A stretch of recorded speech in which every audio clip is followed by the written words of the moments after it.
This is a great tomato plant. We all wish ours looked like this. I'm with Jack Biggie from Al's Garden Center. Jack, these are tremendous. Yeah, they're a little big.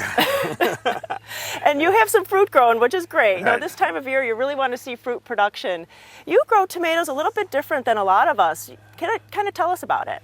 Well, I believe in pulling them to get them up off of the ground. I'd be too old to bend down to the ground. I'd rather tie them up here and pick them up in the air. Also, you keep away from the brown rot on the end of the tomato also when they're up off the ground. You're also getting more sun rays in on them, and they're easier to prune. And we go through and keep pruning these all the time. And they're a lot easier to keep cut back when they're up on a stake. Well, what you do is you got that stretchy tape, and we're going to just kind of tie them up. You want to make one loop around the stake just so it has some stability, and then you just kind of bring it around and get all of these little branches, and then just bring it back to the center and tie it off. That's pretty easy. It's easy to tie. You have to do it almost once a week when they're in full flight growth like this. These were tied a week ago, and they've grown over a foot in a week. I think, Judy, we better take another tie up here. All right. And then really Stretch tie is cheap. Yeah. Oh, you didn't get enough. Not enough? Okay. Well, we'll try it. But, you know, you really want to keep up with them, and it's nice to be out and kind of seeing what your garden's doing. And then if they get up another couple feet, do we want to stop? No, I stop here. Okay. When I can't reach them anymore, they're not going to sit and ripen fruit up there anymore when I'm at the 1st of August already, almost. All right. So, yeah, that's better. And that's then fine. which of the leaves do we take off? How do we know? Well, that's all you take is leaves. You don't take the fruit spurs, but Sure. you take all the leaves. I just come through with the scissors and just start clipping the leaves.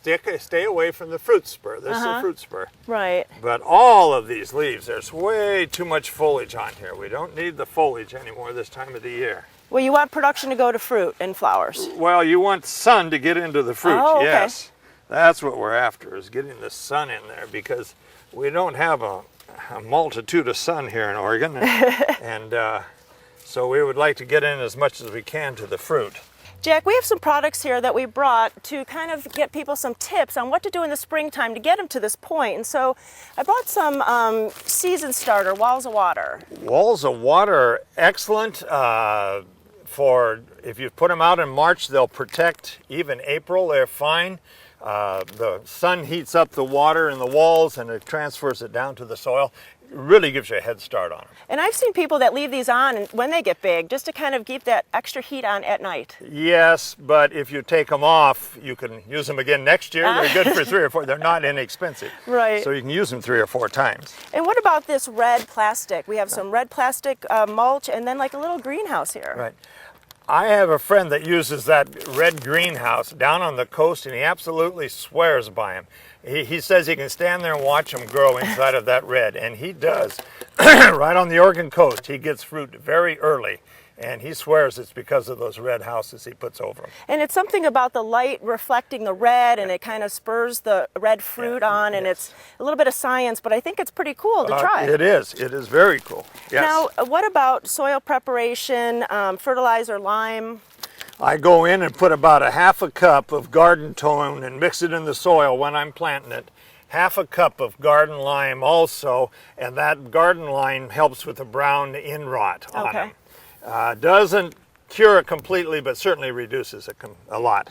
And this time of year, are we fertilizing or we're done fertilizing? No. One shot and I'm done. As you can see, I'm getting too much vine as it is. I want less vine, I want more fruit, and I want the sun to be able to get into it. Okay, and what about the blossom spray? What about that? If you're really in a hurry for really early ones, you take your first blossoms and just squirt them right on the blossom with that, and it's a hormone that pollinizes them and sets fruit. Sometimes early, we don't have enough bees moving around, so this works to set that very first fruit. All right, and to go back this time of year, so it's summertime, it's really warm, we're past 4th of July, what should we be doing?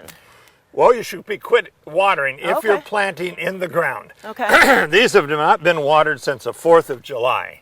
And I will not water them the rest. They will wilt and they will cry, and I just ignore them. And just let them ripen. They need heat.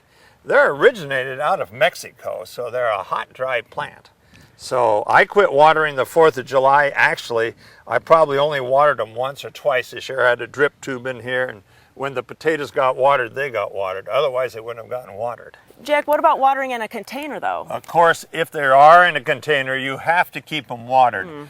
You will retard your water a little bit, and don't promote so much growth because foliage shades the fruit. You need sun. So retard the water this time of the year, but you must keep them wet or they will simply die. Okay. Well, I think watering is the best thing. Sun, the pruning, make sure you're staking, all really good tips. If you have any other questions, go out to Al's or any independent garden center and get some more information. Have a great tomato year. Jack, thanks so much for the information. Thanks for coming out.